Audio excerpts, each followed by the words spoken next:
Meanwhile, the Center for Disease Control saying pregnant women should avoid the Miami-Dade area, and mosquito control efforts there just aren't working as well as was hoped. But a biotech company called Oxitec is raising an army of genetically altered mosquitoes to fight the virus. Oxitec CEO Hadyn Parry joins us now. So let me get this straight. Right now, the big concern, of course, is that these same mosquitoes that inflicted the damage in Brazil are now perhaps in America. They already hit Puerto Rico. It's in Florida. But you've got an army of counter mosquitoes to counterattack them, or how does it work? Well, it works quite simply, really. I mean, these mosquitoes called Aedes aegypti are non-native to the U.S. They shouldn't be in the U.S.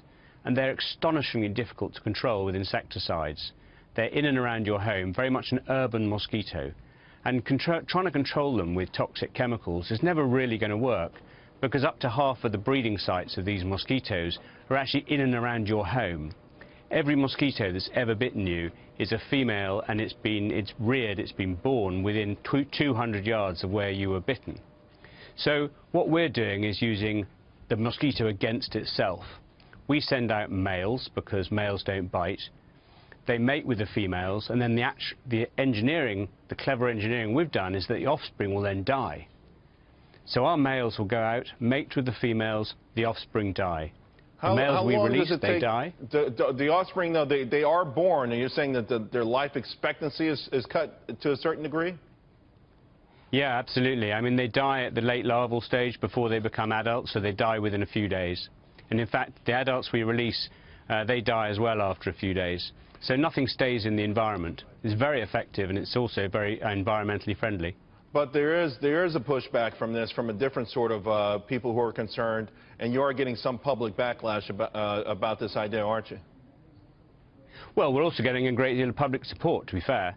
But I understand that. Listen, I think the idea is fantastic, and whenever we see the pictures of these young babies born because of the Zika virus, it makes everyone want to do everything possible. But some people think there's something wrong about the idea that you would manipulate a species to kill itself off, even though it's mosquitoes.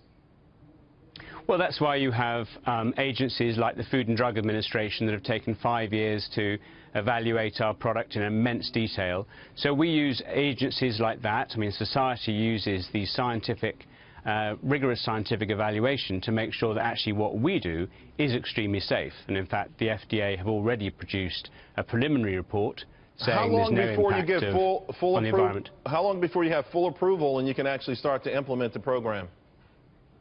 Well, we're looking for full approval at the moment to go into a trial, and that could be any day now, really. We're waiting for the FDA to finalise their results, finalise their study. So that could be any day we get that opinion, but that relates to a trial. I think what really should be done in light of this emergency and first transmission in the US at the moment is for emergency use authorization to be given.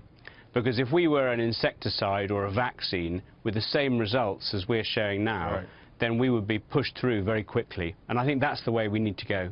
I think it's an impressive idea, and I'm glad you spent some time with us. And we'll check back with you. Of course, you'll let us know what the next step is, because this is scary stuff. And I agree, we better fight fire with fire. Appreciate it. Great idea. And we'll have you back real soon. Thank you.